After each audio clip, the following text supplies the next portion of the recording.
5장 표본 분포에 대해서 우리 이제 공부해 보도록 하겠습니다.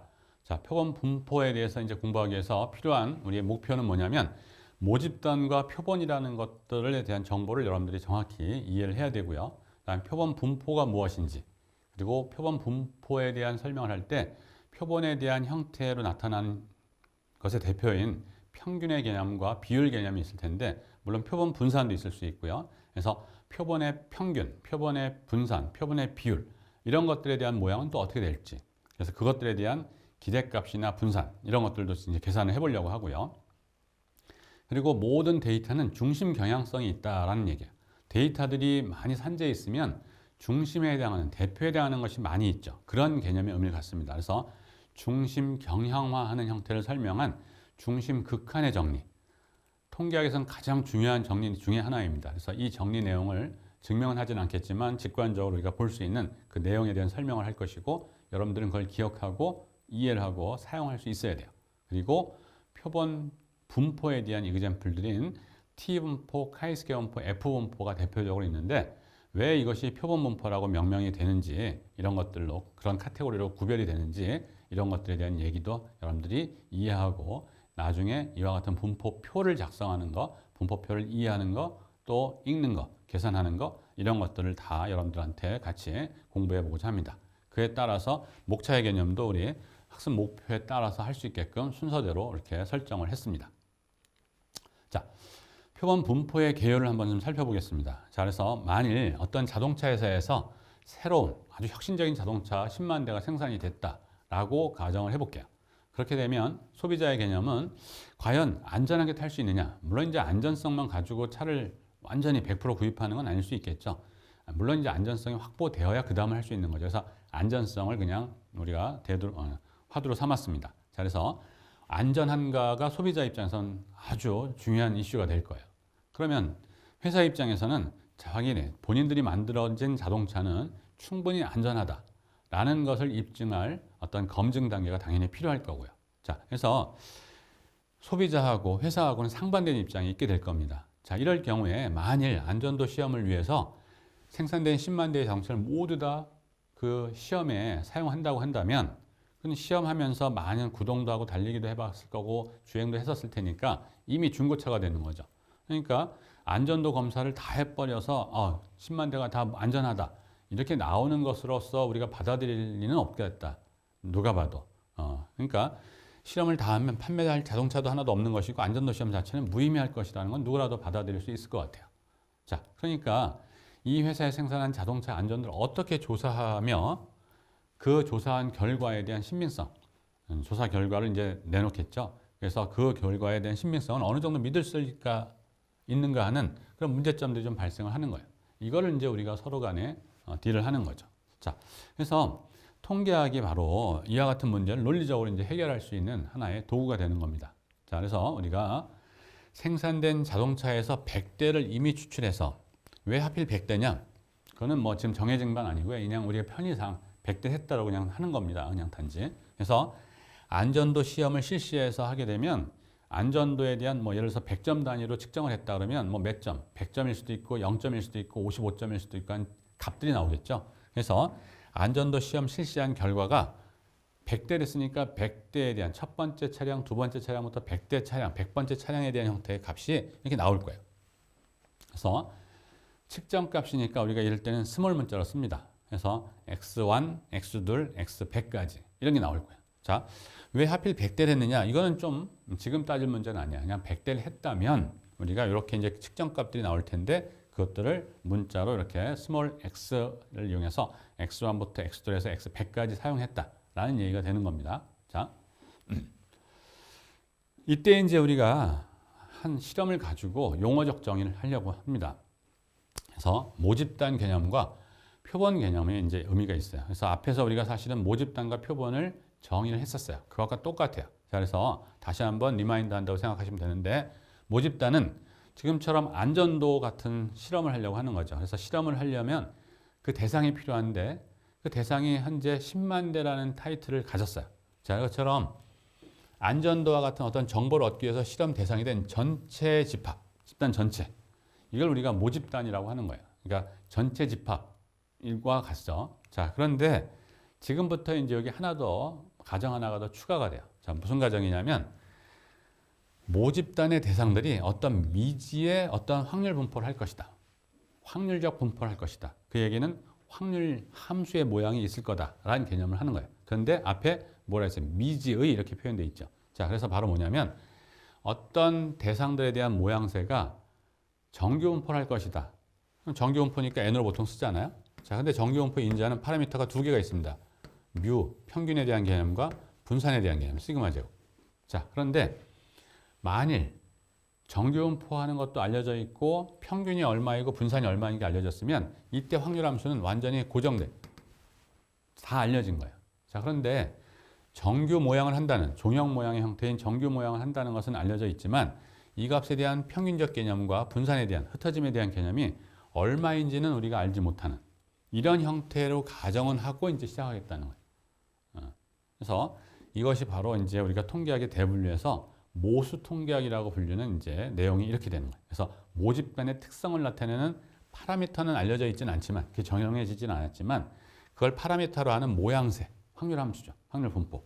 이거는 이제 알려져 있는. 그래서 모집단의 대상들이 어떤 미지의 확률 분포를 따르는 거로 전제를 하고 가겠다는 거예요. 그러면 이와 같은 형태의 정규 분포나 어떤 분포에 대한 것이 전제가 되어 있으면 이 분포에 따라서 우리가 원하는 형태의 구간의 확률 문제를 계산할 수 있는 거죠. 물론 이때 이제 요것과 요거는 추정해서 쓰든 뭐든 해야 되겠죠. 자, 그래서 이렇게 이제 우리는 표본, 즉 표본론, 추정론의 추론 통계학 분야에서 이제 시작을 하겠다는 거예요.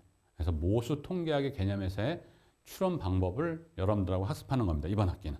자, 그래서 모집단에 대한 이 정도의 가정은 하고 출발할 거다라는 개념을 여러분들이 꼭 기억을 하셔야 돼요. 자, 표본은 이 모집단으로부터 뽑혀진 일부예요. 그래서 안전도를 조사하기 위해 선정된 100대의 자동차에 대한 측정 값.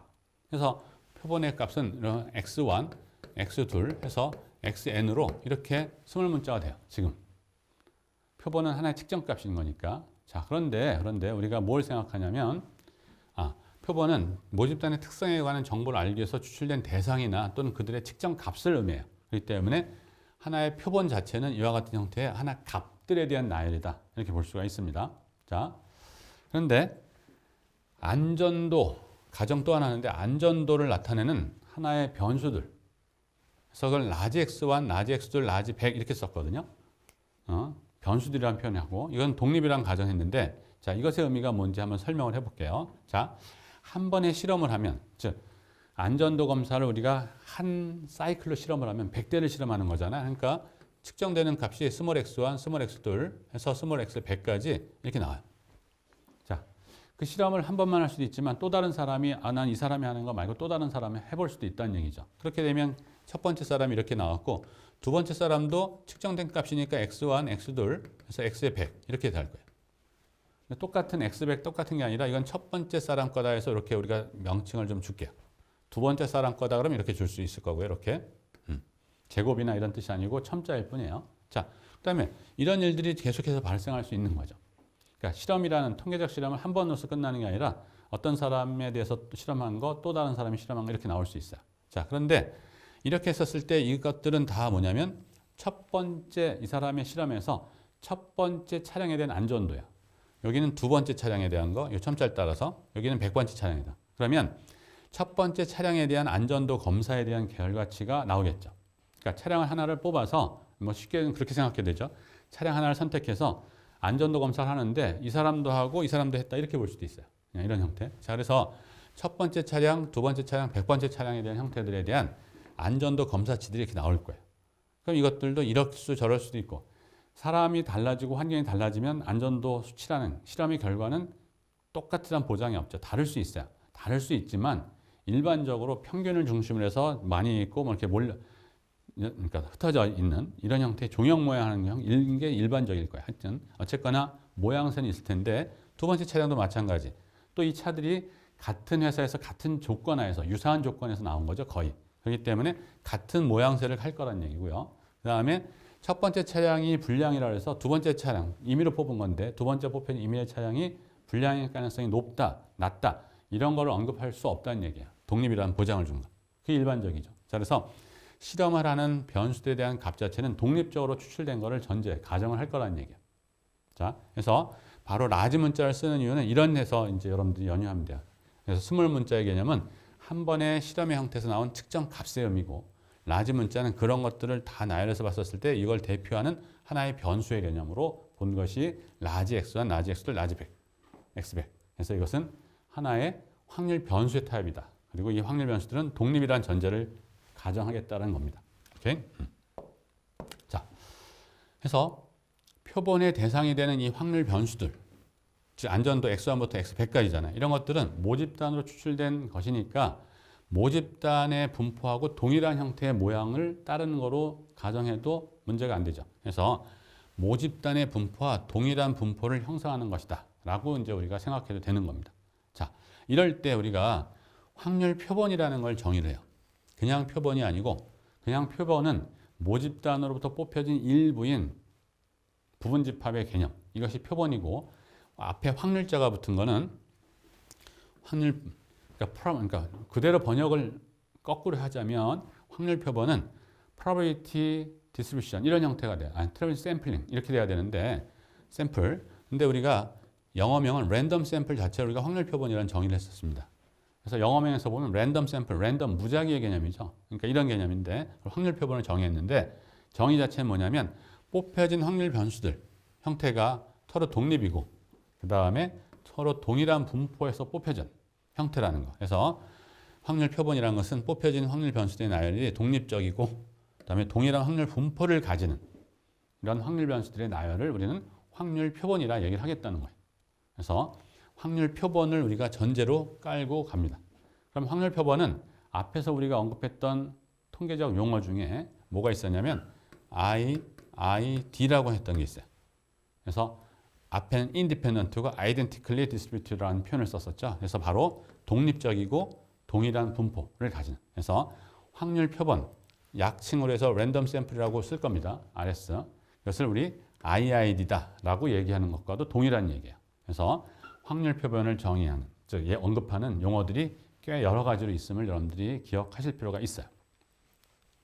자, 모수라는 용어를 이제 정확히 정의를 할게요. 그래서 파라미터인데 우리는 그것을 모수라고 번역을 했어요. 그래서 모수에 대한 전제적 정의는 뭐냐면 모집단이 있단 말이죠. 우리 실험이 대상이 된 전체 집단을 되는 건데, 그것을 특징짓는, 모집단을 특정 지우는 어떤 특정한 특성을 갖는 값들이 있죠. 이걸 우리는 뭐라고 할 거냐면 그 값을, 즉 모집단의 특성을 나타내는 값을 우리는 모집단의 특성치인 값, 모집단의 특성치를 나타내는 수, 그런 의미에서 이제 모수라고 우리는 번역을 했고, 영어명은 이제 파라미터라고 했습니다. 자, 그러면 데이터들이 몰려있는 모집단에서 관심 있는 사항도 여러 개 있죠. 평균적인 개념도 관심이 있을 것이고, 분산적인 개념, 흩어짐에 대한 얘기도, 그다음에 비율적인 얘기도, 그다음에 뭐 백분위수에 대한 개념도, 4분위수에 대한 개념도, 중앙값의 개념도, 그다음에 범위의 개념도 뭐 등등. 그런데 우리가 추론 통계학 여러분하고 나하고 이번 학기 동안 할 동안은 모수에 대한 형태에서 관심 갖는 건 단지 3개만 관심을 가질 거예요. 그러니까 상당히 적게 하고 있으니까 어렵지 않다라는 전제를 좀 깔고 갈 필요가 있어요. 그래서 그 3개가 뭐냐? 모평균과 모분산과 모비율 3가지에 대해서만 언급을 합니다. 그래서 모평균은 뮤라고 쓰고요. 모분산은 시그마 제곱 쓸 것이고, 모비율은 P라고 쓸 거예요. 그래서 모집단의 평균, 모집단의 분산, 모비율, 모집단의 비율. 평균적인 개념은 그 데이터들에 대한 산술적 평균을 의미하는 것이고요. 그래서 다 더해서 표본의 모집단의 개수를 나누는 것, 이런 개념이 의미가 되는 거죠. 또는 기대값 개념으로 봐도 좋고요. 그 다음에 분산 개념은 편차의 제곱에 대한 기대값의 형태이고, 비율 개념은 뭐겠어요? 전체분의 관심사항에 대한 비율 개념이죠. 그래서 이렇게 이제 우리가 3가지만 언급을 하겠다는 얘기죠. 그래서 이렇게 있고, 자, 그 다음에 통계량에 대한 개념, 언어적 정의를 좀 2가지 하고 있는 겁니다. 통계량에 대한 정의는 전에도 간단하게 우리가 한 적이 있었는데, 모집단으로부터 추출된 크기가 n인 확률 표본, x1부터 xn까지 있거든요. 그래서 이것들에 관계된 수식을 의미한다, 이렇게 볼게요. 그래서 표본 평균 같은 경우 어떻게 돼요? x1부터 xi를 다 더한 것을 표본의 개수는 n으로 나눈 거죠. 이걸 우리는 xn 바로 쓰기로 했거든요. 이 표본 평균이에요. 이런 거라든지 표본 분산도 어떻게 돼요? xi에서 표본 평균을 뺀 편차죠. 편차의 제곱에 합개념을 뭐로 나눈 거죠? 표본의 개수에서 하나 뺀 거로 나눈 거죠. 이것이 XI라고 하는 확률 변수들에 대한 관계된 식이란 말이야. 이런 것들. 표본 비율도 마찬가지일 거야.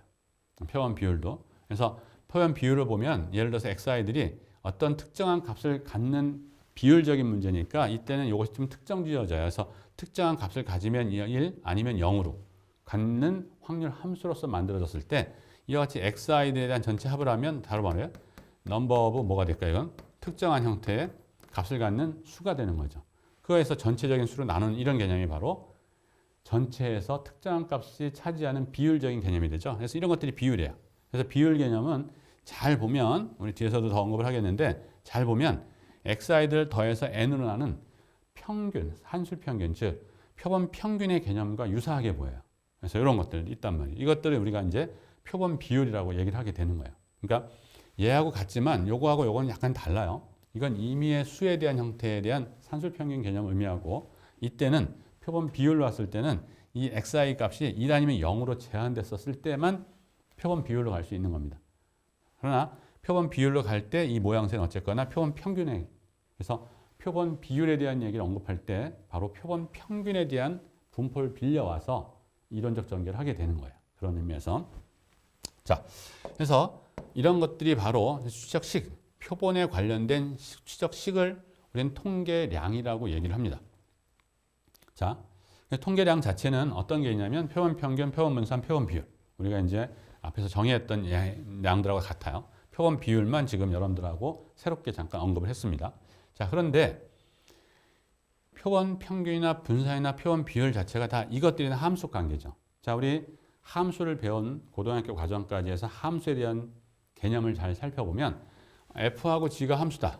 그럼 둘이 더해도 빼도 곱해도 나눠도 또 함수가 되죠. 자, 확률 변수 어때요? 함수예요. 표본 공간에서 정의되는 실수값 함수. 그래서 표본 공간에서 정의된 실수값 함수인 함수들에 대한 결합체들. 곱하건 더하건 뭐 루트 씌어도 마찬가지고 뭐 등등 로그 씌어도 마찬가지 이런 것들이 다 어차피 함수가 되죠. 그렇기 때문에 무슨 얘기를 하는 거냐면 이와 같은 통계량 자체가 뭐야? 이들은 역시 또 하나의 어떤 확률 변수, 함수가 되는 거라는 얘기죠. 그렇기 때문에 이와 같은 형태의 분포가 있을 거라는 얘기죠. 그것을 우리는 뭐라고 부르냐면 표본 분포라는 이름을 주겠다는 거예요. 표본 분포에 대한 정의가 이렇게 되는 거예요. 그래서 이와 같이 표본 분포에 대한 개념을 여러분들이 기억을 할 필요가 있습니다. 그래서 샘플링 디스트리뷰션이라는 표현을 우리가 쓰는 거예요. 자, 우리가 표본 추출에 대한 중요성은 뭐 우리가 통계적인 입장이 아니더라도 여러분들이 직관적으로 받아들일 수 있는 내용이에요. 우리가 지금 하는 것은 모집단, 파퓰레이션이 있을 텐데 여기서 일부를 끄집어낸 표본을 가지고 일부인 표본을 가지고 전체를 갖다가 우리가 뭔가 얘기하고 결정하고 의사결정을 하려고 하는 건데 뽑혀지는 표본이 잘못 뽑혀지면 아무리 이론적인 얘기, 우리는 이론적인 걸 지금 배워갈 건데 이론적인 걸 잘 뒷받침되는 이론적인 배경을 잘 가지고 뭔가 계산해서 나왔다 하더라도 그 결론을 믿기가 쉽지 않을 수 있다는 얘기죠. 우리가 예를 들어서 여론조사를 하는데 어느 특정 지역별로 여론에 대한 향배가 좀 다른 게 일반적이잖아요. 그러면 어떤 여론조사를 했었을 때 특정 지역에 대해서만 샘플링이 됐다. 그러면 우리는 그것에 대한 결과를 믿을 수 없을 거란 말이죠. 그렇기 때문에 일반적인 여론조사 할 때 보면 어떻게 돼요? 그 성향에 따라서 지역적 안배, 그다음에 연령별, 또 성별, 또 뭐 소득 순위별 뭐 등등에 대한 걸 가지고 다 전반적인 형태에서 골고루 뽑힐 수 있게끔 또는 필요하면 가중치가 좀 줄 수 있더라도 이렇게 뽑힐 수 있게끔 표본을 뽑아서 하는 겁니다. 자, 하여튼 해서 표본에 대한 중요성은 뭐 직관적으로도 가능해요. 자, 그래서 왜 그렇게 표본에 대한 얘기가 나올 수밖에 없냐면 모집단에 대한 어떤 지식이나 특성을 알고자 할 때 모집단 전체를 조사할 수 없는 경우가 대부분이다. 만일 우리가 모집단을 다 알고 있다면 이 파퓰레이션이라는 예를 우리가 다 아는 거라면 그 다음은 통계적 문제가 아닌 거예요. 이거는 바로 산술적 문제예요. 수학적 문제도 아니고 산술적 문제. 평균, 모평균, 모분산, 모비율, 기타 필요하로 하는 모집단의 특성을 나타내는 수치들이 있을 때 그건 다 우리 일률적으로 정의되어 있는 계산식에서 맞게 계산만 하면 되는 거죠. 자, 근데 그런 일은 없단 말이에요. 그래서 없는 경우가 대부분이에요. 이럴 경우에 우리는 당연히 모집단에서 뽑혀진 표본만을 조사해서 우리한테 얻어진 정보는 한계가 있는 표본밖에 없는 거예요. 모집단에 대한 정보는 없고 여기서 뽑혀진 표본만 있는 거죠. 표본만. 여기는 큰 벽이 치여 있는 거예요. 우리한테는 여기 있고 큰 높은 벽이 있어서 여기를 볼 수가 없어요. 단지 거기서 뽑혀 나오는 일부인 요것만 갖고 있는 거지. 그러니까 얘를 가지고 모집단에 대한 정보를 이제 표본만을 조사해서 모집단의 정보를 획득했으니까 이걸 가지고 이제 하는데 문제는 이제 뭐가 되냐면 일부를 가지고 얘 전체를 갖다가 얘기하려고 하니까 뭐가 생길까요? 모집단에 추출된 표본은 그 모집단 일부이기 때문에 표본 조사에 의해서는 모집단에 대한 정확한 정보를 당연히 알 수가 없어요. 알 수가 없기 때문에 약간의 차이가 있는 말을 할 수밖에 없단 말이에요. 그래서 오차가 발생할 수밖에 없단 말이에요. 그래서 우리의 목적은 뭐냐면 오차를 최대한 줄일 방법을 얘기하는 거죠. 자, 오차를 최대한 줄이려면 당연히 우리가 이론적인 입장에서 우리가 지금 연구하고 있는 수식적인 식들도 더 좋은 이런 것들을 사용해야 되겠지만 그 전에 이와 같은 표본론에서는 정확하게 좋은 모집단을 잘 대표할 수 있는 표본을 뽑는 것이 중요하다는 얘기입니다. 자, 그래서 오차를 줄이려면 모집단을 잘 대표하는 적절한 표본의 추출이 아주 중요하다. 자, 그런데 여러분하고 나하고는 이번 학기에 이와 같은 형태의 문제점이 있음을 알고 있고요. 그런데 어떻게 표본을 뽑아야 정확하게 좋은 표본을 뽑는 것이냐? 이거는 우리가 언급하지 않을 거예요. 우리는 그게 아니고 우리한테는 이런 전제, 우리한테 다뤄지는 우리 수업 시간에 다뤄지는 표본들이라는 개념의 의미, 그 같은 것들은 모집단이 있었을 텐데 모집단을 잘 대표하는 표본을 뽑혀서 즉 잘 뽑혀진 좋은 표본이라는 전제를 가정해서 여러분하고 나하고는 공부를 할 겁니다. 여러분들이 표본에 대한 추출을 어떻게 해야 되는지는 우리가 지금 배우고 있는 것을 배운 나머지 그 이후에 더 추가적으로 여러분들이 해야 될 내용이에요. 지금은 우리는 어떻게 하면 표본을 잘 뽑을까 하는 방식은 여러분들하고 나하고 학습하지 않습니다. 지금은 단지 우리는 표본론에 대한 얘기를 할 텐데 우리한테는 좋은 표본이 뽑혀진 상태라는 전제 하에서 어떤 이론 전개를 해서 그렇게 하면 우리가 갖고 있는 일부의 표본을 가지고 모집단에 대한 얘기를 잘 할 수 있겠구나 하는 수리적 얘기를 이제 하려고 하는 겁니다. 표본을 추출하는 방법은 언급하지 않습니다. 물론 이제 R을 통해서 우리 시연을 통해서 이것들에 대한 언급은 좀 하겠지만 우리는 이론적인 입장에서는 표본 추출법까지는 하지 않아요. 샘플링까지는 하지 않고요. 샘플되어 있는 표본 추출되어 있는 걸 가지고 어떻게 우리가 이론 전개를 할 것인지 이런 것들을 이제 배우는 거예요. 오케이? 자, 표본 평균의 분포라는 타이틀로 우리가 이제 새롭게 시작을 할 텐데, 자, 한번 표본 평균이 어떻게 생겨져 가는지, 모집단으로부터 추출된 표본들이 있을 텐데 그 표본들에 대한 평균 값, 그 통계량이죠. 그래서 표본 평균이라고 할 수 있는데 표본 평균, 통계량인 표본 평균이 어떤 모양새를 가질지 모집단에 대해서 모집단과 같은 모양을 가질지 모집단으로부터 조금 변형된 모양을 가질지 이것들을 우리가 한번 좀 공부해 보려고 하는 거예요. 자, 그래서 한번 보시면 자, 일단 확률 분포가 즉 확률 함수가 4분의 1 언제? x가 0일 때, 1일 때, 2일 때, 3일 때인 모집단이 있어요. 그러니까 4개의 구슬이 있는데 1번부터 4번까지 0번부터 3번까지 구슬이 있는데 4개에서 하나를 뽑는 이런 일들을 이제 보건 추출 개념으로 계속 하는 이런 형태가 되겠죠. 자, 또는 거꾸로 그렇게 얘기하지 않고 숫자가 있는데 0과 1과 2와 3이 적혀 있는 공들이 똑같이 무수히 많이 있는 집단에서 곤을 꺼내는 이런 방법을 하는 거죠. 우리가 하여튼 모집단은 이런 형태야. 그렇게 되면 얘에 대한 확률 분포표를 작성해 보면 x가 0일 때 4분의 1, 1일 때 4분의 1, 2일 때 4분의 1, 3일 때 4분의 1. 그래서 걔는 1. 이런 분포라는 얘기예요. 자, 이런 상태에서 우리가 크기가 2인 확률 표본 x1과 x2 두 개를 꺼냈다는 얘기예요. 근데 확률 표본이라고 했어요. 그러니까 요거하고는 독립이죠. 그러니까 이건 어떻게 뽑을 거냐? x에서 하나 뽑아서 이 분포에서 하나를 임의로 추출해서 보고 뒤섞은 다음에 또 뽑는 보건 추출의 개념을 했다라고 생각하시면 되는 거죠. 하여튼 그래서 확률 표본이라고 했어요. 그러니까 독립이라는 얘기죠. 그 다음에 같은 모양에서 나온 것, 즉 이런 분포를 따른 데서 나온 것들이라는 얘기고, 자, 그렇게 되면 이것들에 대한 표본 평균 개념은 이렇게 쓸 수가 있어요. 평균에 대한 정의잖아요. 자, 그래서 평균에 대한 정의 이런데, 그러면 표본 평균이라고 하는 이 확률 변수, 새로운 하나의 확률 변수죠. 통계량, 이것이 취할 수 있는 값은 당연히 0부터 시작해서 3까지가 가능해요. 0.5 단위로. 왜? x1도 x2도 다 0에서 3까지가 출현될 수 있거든요. 그러면 얘도 0이고 얘도 0일 때는 0이죠. 얘가 3이고 얘도 3이면 이때는 3이 돼요. 그 다음에 얘가 0이고 얘가 1이면 0.5가 되죠. 자, 이런 형태. 그 다음에 1과 2면은 2분의 3이 1.5가 되고요. 등등. 그래서 0부터 0.5, 1, 1.5, 2, 2.5, 3까지 0.5 단위로 우리 6개, 7개죠. 7개의 값이 형성되는 걸 볼 수가 있습니다.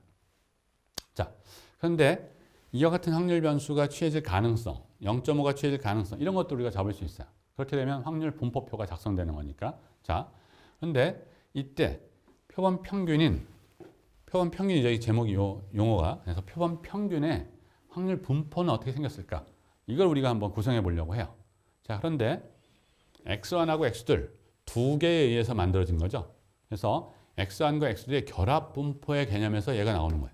그래서 우리가 결합 확률 분포표를 가지고 이 표본 평균인 x바에 대한 분포를 우리가 구할 수가 있어요. 자, 그래서 우리가 살펴보면, 자, x1과 x2의 결합 분포표를 작성해 보면, 그리고 우리는 확률 표본이라고 됐으니까 얘는 독립이란 보장을 이미 받는 거예요. 그래서 독립성 보장을 받는 거고, 그러면 x1이 스몰 x1, x2라는 변수가 스몰 x2 될 때의 확률 개념은 어떻게 돼요? 확률 함수에 대한 독립성 때문에 x1이 스몰 x1이고 x2이 스몰 x가 될 때에 대한 확률의 곱 개념으로 되는 거죠.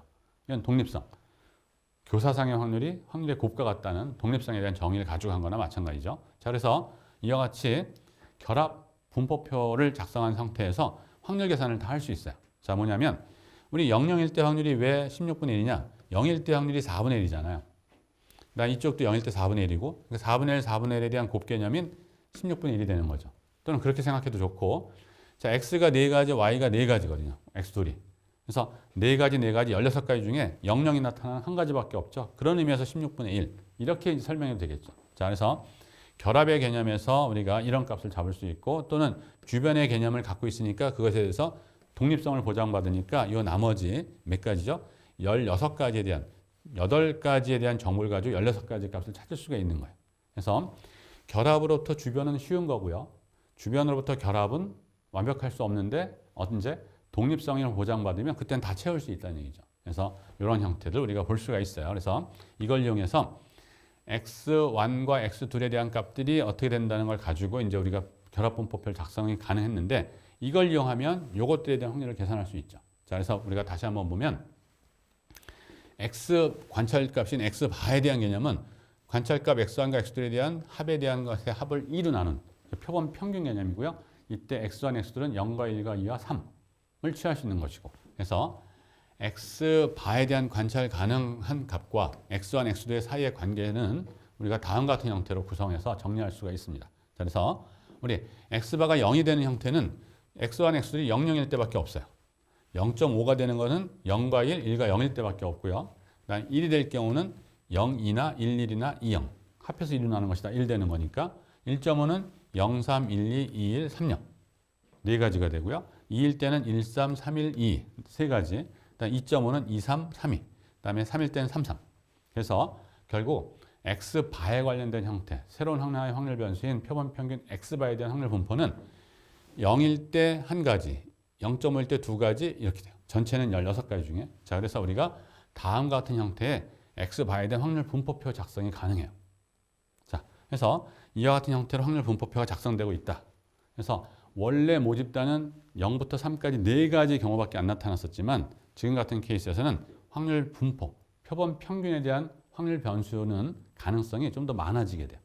당연히 원래 있던 변수들이 합을 해서 2로 나눈 케이스니까 그 사이 값들이 나오는 거죠. 그래서 결국 0.5, 1.5, 2.5라고 하는 그 사이 값들이 나와서 3개가 더 추가된 이런 형태가 되죠.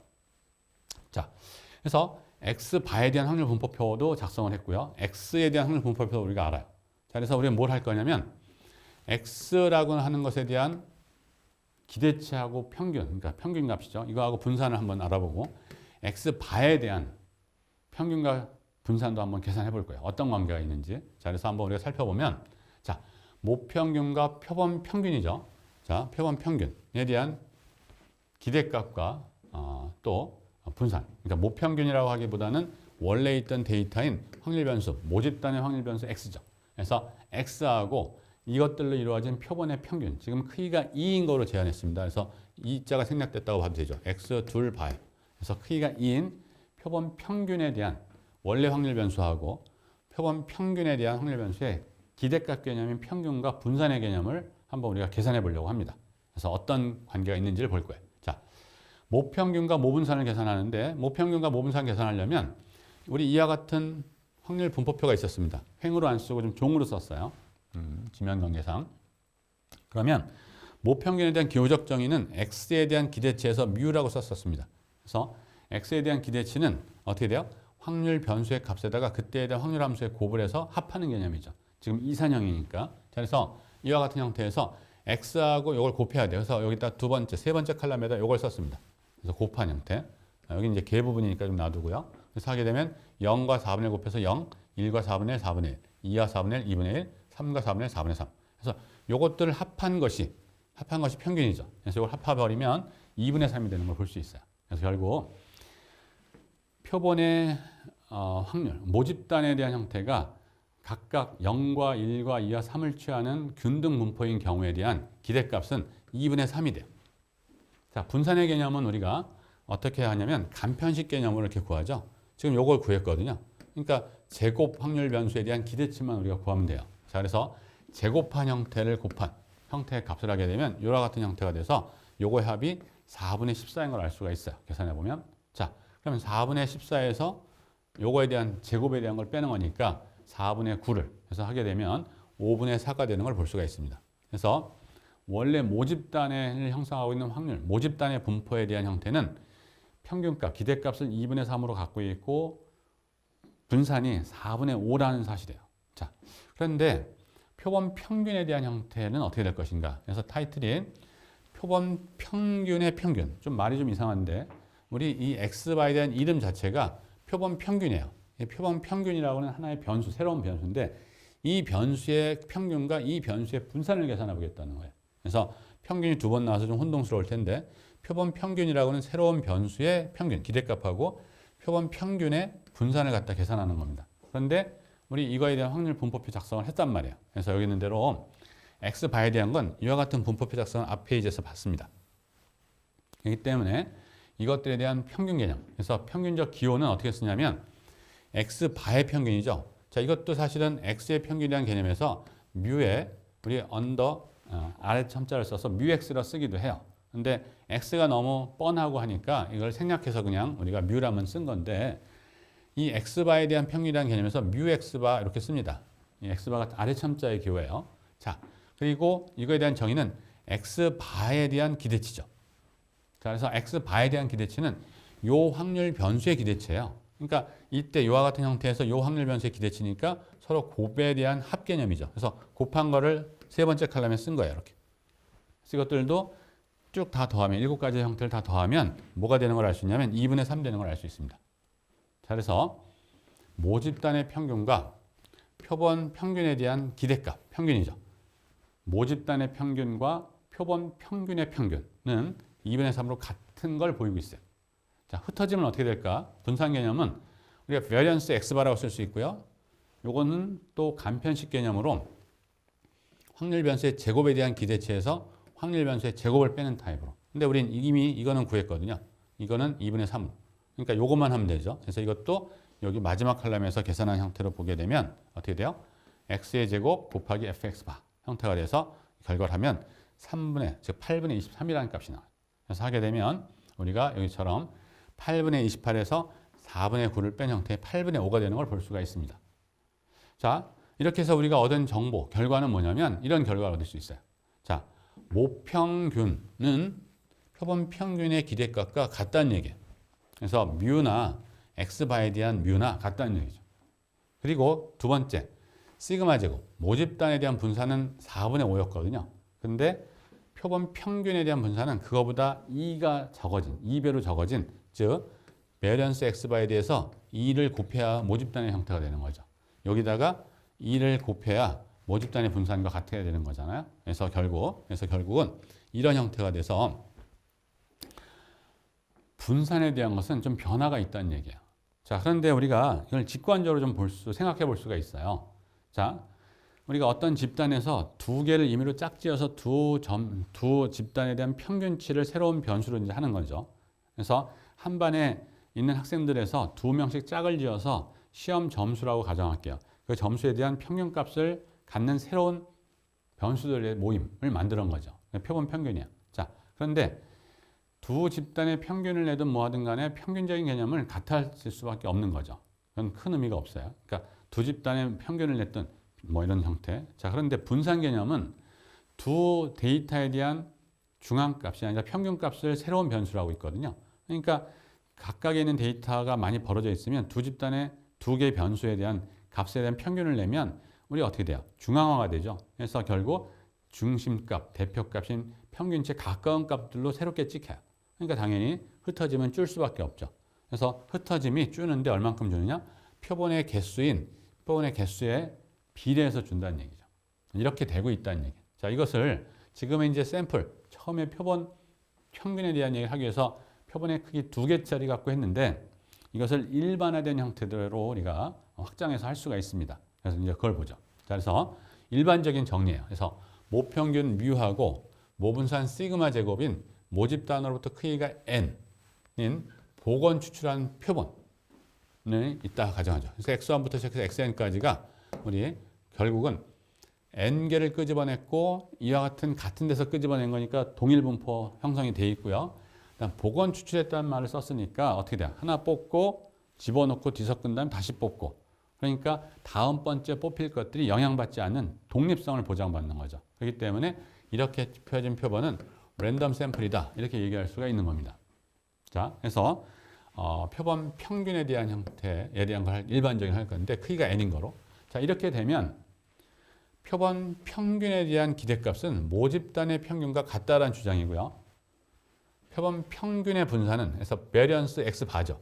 베리언스 x바는 모집단의 분산에서 표본의 크기만큼 비례해서 줄어드는 결과가 있다라는 주장이에요. 이걸 우리가 이제 수리적으로 보일 거예요. 자, 그런데 수리적으로 보이는데 생각보다 어렵지 않아요. 지금은 예전 같으면 못했겠지만 자, 그래서 우리가 뭐가 있었냐면 이거예요. 기본적인 아이디어는 두 개 확률 변수가 있다. 얘에 대해서 평균적 개념은 어떻게 돼요? 각각의 평균의 합과 같다. 이게 있었고요. 다음에 분산의 개념에서 x1과 x2에 대한 형태도 우리가 이거를 쓸 수 있을까? 쓸 수 있다는 얘기죠. 언제? 두 개 확률 변수가 이때는 독립성 보장을 받으면. 그러니까 위에 기대값에 대한 것은 독립이든 아니든 어떤 확률 변수든 간에 더해서 기대값을 취하나 기대값을 취하거나 같다라는 정리가 있었고요. 우리가. 그 다음에 밑에 거는 단 둘이 더해서 기대값을 취하나 분산이죠. 둘이 더해서 분산을 취하든 분산을 취해서 더하든 같은데 언제 같으냐? 두 개의 변량이 독립성을 보장받을 때죠. 그래서 그런데 지금 우리의 표본은 확률 표본 개념이니까 독립성 보장을 받는 거죠. 그렇기 때문에 이제 가능한 거예요. 자, 그래서 이런 형태 봤었을 때, 자, x1부터 xn까지가 독립이라고 가정을 할 거고요. 동일한 분포, 즉 확률 표본이라는 전제가 기본인 거죠. 그래서 이렇게 얘기해도 좋고요. 그래서 확률 표본이다, 랜덤 샘플 또는 IID다 언급해도 이제 똑같은 얘기가 되는 겁니다. 자, 그랬을 때 표본 평균에 대한 기대값, 즉 이름이 좀 길지만 표본 평균의 평균이죠. 또는 표본 평균의 기대값. 그래서 우리가 뮤 x바로 쓰기도 하고 이 x바로 쓰기도 해요. 근데 x바가 뭐예요? 표본 평균이거든요. 이렇게. 그럼 기대치에 나타나는 expectation인데 이 expectation은 기껏해야 시그마 기호 아니면 이산일 때, 연속일 때 인테그랄 기호예요. 그래서 인테그랄이든 시그마든 다 뭐예요? 덧셈에 대한 기호거든요. 덧셈에 대한 건 교환법칙, 결합법칙이 당연히 성립하는 형태니까 뭐부터 계산하든 상관이 없는 거예요. 그래서 상수가 앞으로 나오는 걸 우리는 당연히 성질로 알고 있어요. 그 다음에 시그마 기호 안으로 들어갈 수 있는 거죠. 아까 얘기했던 대로 확률 변수의 합에 대한 기대치는 확률 변수의 기대치의 합과 같은 거기 때문에 그래서 안으로 들어갔습니다. 안으로 들어갔는데 xi들, 모집단에 있는 형태들에 대한 기대 정도는 다 뭐냐면 뮤죠. 똑같은. 그래서 상수 뮤를 n번 더해서 n으로 나누는 거니까 서로 상쇄돼서 뮤만 남는다는 얘기죠. 그래서 모집단에 대한 평균과 같게 돼요. 뭐가? 표본 평균의 기대치는 모집단의 평균과 같다는 얘기예요. 그 주장이 합리적이죠. 자, 이제 분산을 해야 돼요. 자, 분산도 우리가 이렇게 돼 있어요. 모집단의 표본 집단이요. 표본 평균에 대한 분산인데 표본 평균 자체가 정의가 이렇게 돼 있습니다. 그래서 분산에 대한 성질 중에 상수가 곱해 있을 때는 상수가 분산기 앞으로 나오려면 어떻게 돼요? 상수의 제곱으로 나오죠. 그래서 제곱으로 나오고 그다음 분산 그대로 있고요. 이렇게. 자, 그러면 여기에 이제 그 독립성에 대한 걸 써서 우리가 증명하는 거예요. 확률 변수의 합에 대한 형태의 분산이죠. 순서적으로. 근데 이것은 어떻게 돼요? 분산을 취한 거에 합과 같다는 것이 우리의 이론이란 말이에요. 그래서 n제곱분의 1에 이와 같이 분산의 합. 근데 각각에 대한 분산은 똑같은 동일 분포에서 나왔다는 걸 했었으니까 시그마 제곱이거든요. 시그마 제곱을 n번 더하는 거니까 n 시그마 제곱이고요. 그다음 나머지 앞에 있는 형태를 갖고 하는 거니까 n제곱으로 나누고 있잖아요. 그러니까 하나가 상쇄돼서 남는 건 n만. 그래서 결국 n분의 시그마 제곱이 돼요. 우리가 알 수 있는 것은 표본 평균에 대한 분산은 모집단의 분산에서 표본의 크기만큼으로 줄어드는 효과가 있다. 그래서 그래프적으로 봤었을 때 표본의 수가 작으면 좀 널널하게 있지만 표본이 커져가면 커져갈수록 이 표본 평균에 대한 모양은 중심이라는 건 모집단의 평균이죠. 모집단의 평균에 밀접하게 밀집되어 있는 구조를 갖는 것이다. 이렇게 이제 볼 수가 있는 겁니다. 그래서 n의 즉 표본의 크기에 따른 x바에 대한 분포의 개념이에요. 그래서 모여 있다 이런 형태가 돼요. 이렇게.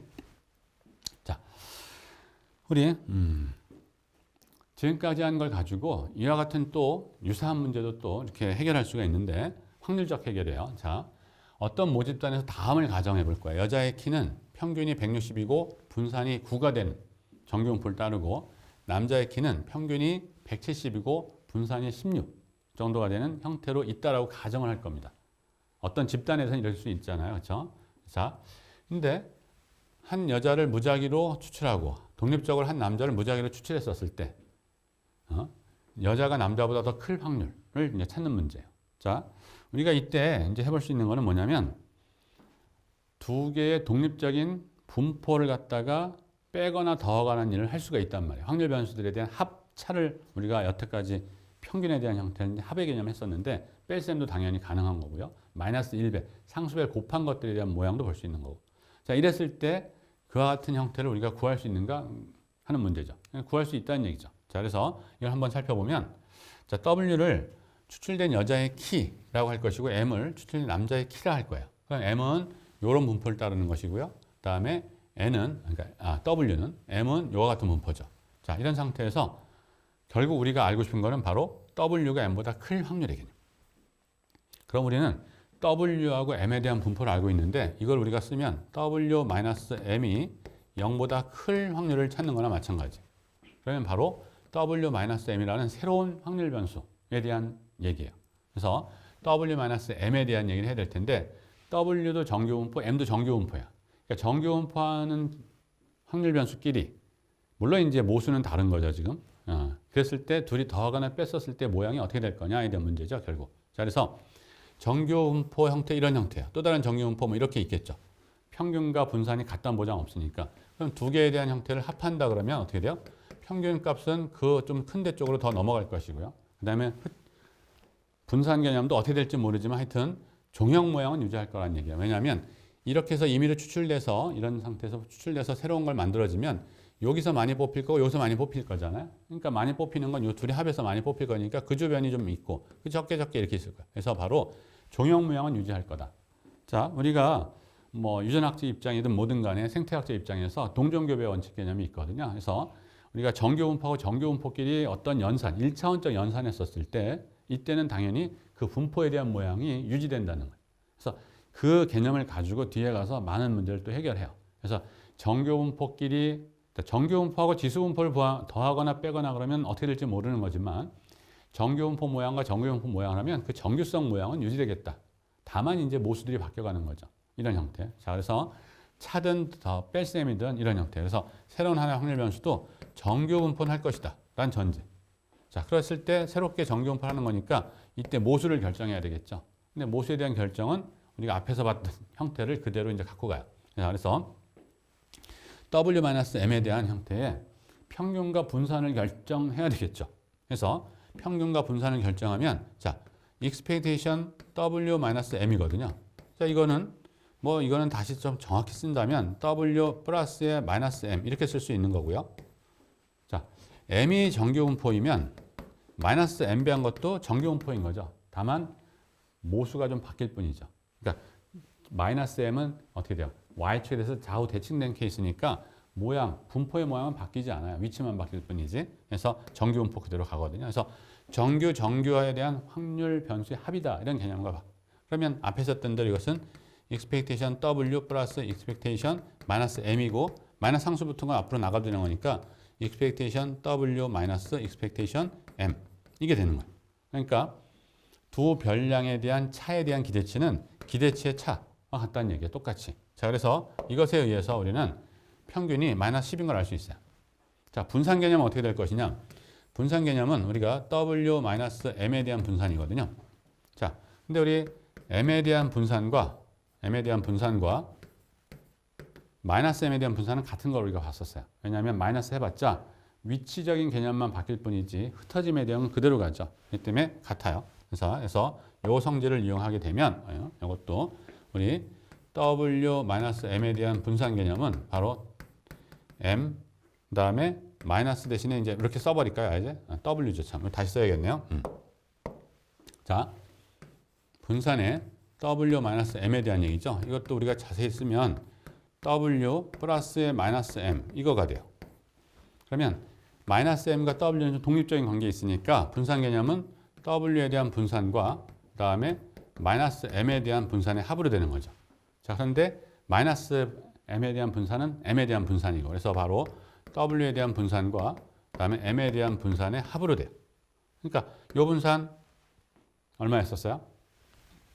W에 대한 분산은 9였거든요. 그래서 9가 되고 그다음에 M에 대한 분산은 16이 되니까 합해서 25가 되는 거죠. 자, 이런 형태가 돼요. 그래서 결국 우리는 W-M에 대한 분포가 마이너스 10을 평균으로 5에 대한 제곱을 분산으로 갖는 정규 분포가 된다는 사실을 알아요. 자, 그래서 우리가 알고 싶은 건 지금 W-M의 경우가 이게 0보다 큰 확률을 찾는 거죠. 근데 W-M에 대한 형태는 일반적인 정규 분포니까 표준화 과정을 거쳐야 되겠죠. 그래서 양변에 마이너스 10을 빼고 그러니까 결국 10을 더하는 개념이죠. 그 다음에 5에 대한 루트, 5의 제곱에 대한 루트인 5를 나누는 거죠. 그래서 우리가 하게 되면 이와 같은 표준화 변수가 형성이 되는 거죠. 그래서 이것이 표준 정규 분포 확률 변수예요. 자, 그래서 W-M에 대해서 우리가 원하는 것은 다시 지울게요. 자, W-M이 0보다 클 확률을 지금 찾고 있는 거잖아요. 근데 여기에서 양변을 이때 확률 이렇게 쓸까요, 그냥? 자, 그래서 10을 빼는 거예요. 마이너스 10을 빼는 거니까 플러스 10이 됐고요. 그럼 똑같이 되니까 10을 더해야 되는 것이고 표준 편차로 나누는 거잖아요. 표준화는. 그래서 바로 5로 나누는 거죠. 5. 그래서 결국 여기는 2가 되는 거예요. 그래서 결국 표준화 변수인 이 값이, 요 값이죠. 요것이 2보다도 큰 확률을 찾는 것이 바로 우리의 찾는 확률과 같은 거다는 얘기죠. 자, 그래서 이것들을 다 정리해 보면 우리가 원하는 W가 M보다 큰 확률은 이 같은 표준화 변수가 5분의 10인 2보다 큰 확률. 그래서 결국 이런 확률을 찾는 것과 마찬가지다. 그러면 표에 의해서 우리가 2보다 큰 확률. 자, 2보다 큰 확률이니까 이와 같은 표준 정규모에서 2보다도 큰 확률 여기를 찾는 거거든요. 그러니까 우리 표에서 찾으면 어떻게 돼요? 이 확률은 전체 면적에서 여기의 확률을 빼는 것과 같으니까 누적 확률 2까지 확률을 빼면 되는 거니까 2까지 확률을 찾으면 되는 거죠. 그래서 우리가 표에 의해서 찾아보면 2일 때 확률은 0.9772가 되는 걸 볼 수가 있습니다. 자, 그렇게 되면 1에서부터 2까지 확률 0.977을 뺀 형태인 0.0228 정도가 되는 것을 우리가 확인할 수가 있어요. 자, 그래서 여기까지 이제 되는 걸 확인할 수가 있는 겁니다. 자, 그래서 우리가 이와 같은 형태의 문제도 우리 독립성이라든지 이런 걸 통해서 우리가 구할 수가 있고, 그 다음에 하나 더 여기서 좀 기억을 해야 될 거는 같은 분포끼리의 덧셈에 대한 형태들이 같은 분포에 대한 모양을 할 수 있다라는 개념을 좀 받아들일 필요가 있어요. 그 개념을 가지고 뒤에서 우리가 해결할 문제들이 좀 있습니다. 자, 우리 이렇게까지 해서 우리 표본 분포의 개념도 알아봤고요. 표본 평균에 대한 형태들을 알아봤어요. 그래서 꼭 기억해야 될 거는 표본 평균에 대한 분포는 어떻게 돼요? 모집단의 평균과 기대값은 같고요. 표본 평균의 분산, 흩어짐에 대한 척도는 모집단의 분산에 비해서 표본의 개수만큼으로 나눠주는 것만큼 줄어들고 있다는 얘기죠. 그러니까 바로 뭐냐면 분산이 줄어든다는 얘기는 중점, 중심점에 더욱더 집중되어 있다는 얘기죠. 그래서 중심 경향화가 온다. 언제? 표본의 개수인 n이 커져갈수록. 그렇죠? 그래서 우리가 그런 성질도 좀 있다는 걸 볼 수가 있습니다. 자, 그래서 여기까지 했고 다음 시간에는 아주 중요한 정리인 중심 극한의 정리를 살펴보게 됩니다. 그래서 여태까지 잘 정리했던 것들을 잘 또 복습도 하고 또 다음 시간에 우리가 할 것을 미리 한번 좀 읽어보고 오는 것도 이번에는 상당히 중요할 거라고 생각이 들어요. 자, 오늘 여기까지 하겠습니다. 자, 수고하셨습니다.